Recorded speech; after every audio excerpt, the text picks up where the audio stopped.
I just want to give you a brief overview of how to use the search engines because I do want you to use library databases for this essay. It's actually quite simple and good to know. We're not going to go deeply into it. And I'm going to use the academic search complete, and I'll play with some of the search terms here. And no matter which school you're at, you go to the library homepage. And then from the home page, I went to the academic search complete. And I first searched on confirmation bias and criminal investigations. I didn't find a lot, not the end of the world. But when I looked a little bit into it, I got something really good about science's superstition. And this was under the search terms faulty fire forensics. Forgive me for going back and forth. And conviction. I put the asterisk here because it could be convicted, convictions. And I got this one article, and you think, well, heck, that's not a lot. But check out this article, and this is faulty fire forensics or science's superstition. And you read the abstract first to make sure that it has something to do with your topic. This is almost like an introduction and a thesis where you know in the first paragraph exactly what's going on in the whole article. Very handy because you don't have to read the 20 or 42 pages to figure out what it's about. And actually, when you're doing research, you don't have to read the whole article. Just look at the introduction, the conclusions, different parts, and see what you can find that's useful. And what I love about this one is right off the top for faulty forensics. Remember, for Willingham, Vasquez, and Fogg got virtually everything wrong, but they were so believable in court that Willingham was executed for something he didn't do. Like he didn't start the fire and kill his kids. So here's a great example here, and this has to do with bite marks. And here's the expert witness saying that there was only 1 in a million chance that someone other than Cheney bit John because the mark was a perfect mark. No discrepancies, no inconsistencies. Well, this guy was convicted in the late 80s and exonerated in 2018. So you got about 30 years of guilt based on this quackery here. Bite marks if you want to look up bite marks, go ahead, because that's another flawed forensic science that resulted in a lot of wrongful convictions. So this is perfect. This is just like Vasquez and Fogg saying, we know it's arson, the V marks, the puddle configurations, everything else, puddle pore patterns, however they say that. And here you got another expert witness saying 1 in a million chance these bite marks came from that person. And bite marks, well, guess what? They're not permanent, and the body changes after it's been dead, all these other things. So whatever impression you have, they found out later, cannot be traced reliably to anyone. And so this is really cool, bite marks, and it's just like faulty fire forensics. And it's just something good to look at here. I want you to keep in mind that this is a really great find. It was the only one under that search. And that was the search, faulty fire forensics. This is academic search complete. That's, pardon me, the recording device I'm using. And the other thing I wanted to look at here is how do you cite? And I was trying to find a good source for that. And I'm kind of eliminating a couple of windows here. But yeah, here you go.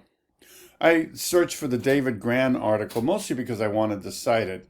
And when I go into tools here, if it behaves, which it may not, yeah, it says cite. And then I click on cite, and then I click on MLA, because that's what we use in English, even though there are many other ways to cite. And I just cut and paste that. That's all. And then it goes on to a works cited page. Let me get that going up here. I had it, but I had too many windows to keep track of. So works cited page, MLA appearance. If I can do that, that might work. Images. Yeah, okay, so it looks like this. Let me open that up a little bit. And if this thing behaves, we'll see it. Yeah, it's alphabetical by author and title. And you basically indent the lines after the first one and then go back to the full margin for the next entry. And basically you would just, wherever I am here, okay,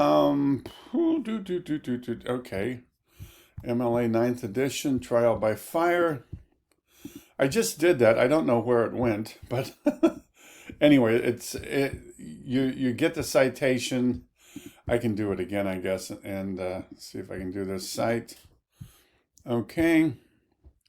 Oh, here it is. Yeah, I'm not used to navigating this stuff. It's kind of like driving in a new neighborhood. Where do I turn? Anyway, this is it. You just cut and paste that and then move that into the format here and then organize them alphabetically by author. If you don't have author, then by title. So author, okay, we got a D title, etc.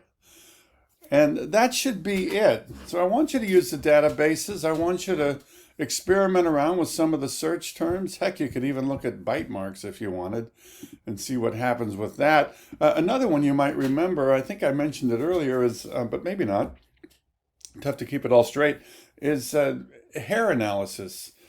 Up until, let's say, 20 or so years ago, or 25, and when DNA became more commonly used and totally relied upon, the FBI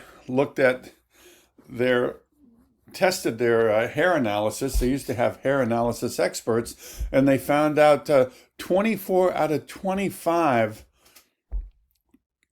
expert testimonies saying this hair came from that person. That is, that person is guilty.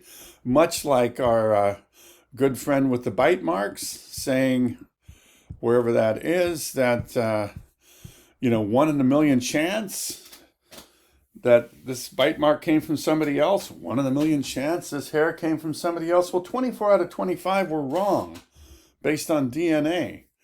And because of that, that's 96% failure rate. But yet, with the authority of an FBI investigator, or here a forensic bite mark specialist, or in Willingham, the fire forensics team, these expert testimonies are powerful, and obviously, in the case of Willingham, they led to an innocent man getting executed. So back to the beginning, keeping it simple as I can, which isn't always the case. I want you to use especially this database. I want you to play with the search terms, however your research is going. You don't have to get a ton of articles, but get one good one. And if this is the one you get flying up out of the database, wherever that one went, close, use it. It's a great article. I'm really not, I'm wanting you basically to show you where the databases is, but I don't want you to get into a deep sink on this assignment. More like just getting the lay of the neighborhood, and as you get into more challenging research assignments, at least you'll have an idea of where to go to look, okay? So I hope this sets you up for the research end of this assignment. There was another thing I wanted to look at real quickly, and that would be the newspaper databases. I'm using Chabot College. Every library is about the same. But if you wanted to do newspaper databases, and again, I don't know how that all disappeared, but let's just see what we got going here. See if I can go back a couple. Okay, I'm going to go to the library homepage if this will let me. It probably won't. I'm just not having any luck today. Once again, I've hit this dead end. If I had any hair, I'd pull it out, but I don't. Ah, here we go. I did have the window up. Okay, so check out this search here. If I take away the quotations around the word, I'm going from 3,200 articles right here, and now I go to, search. Please behave. Don't be weird on me here. Yeah, you get 12,000. So what happens when you put the quotes around an article is it basically says, I need these three words in that order. If you don't have the quotes, it'll find a lot of Camerons, a lot of Todds, a lot of Willinghams. Now, all of these will have the right words in the right order. They should. That first one doesn't. God almighty, I wish, maybe I have to search again. Pardon me. I'm going to go from 12,000 back to 3,000. And then you can look Cameron, Todd, Willingham, Cameron, Todd, Willingham. They're all on him, and you can see the history of it.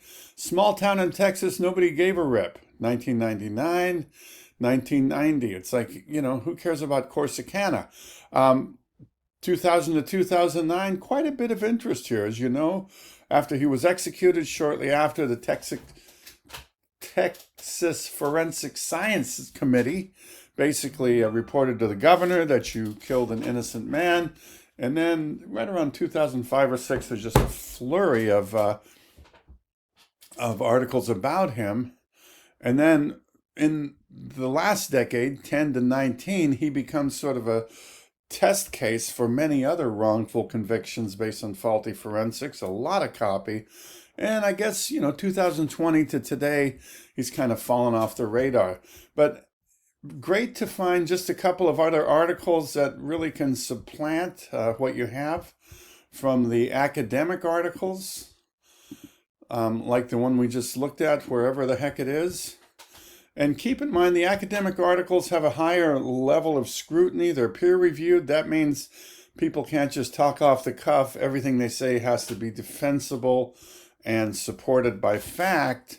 Newspapers don't quite have that high level of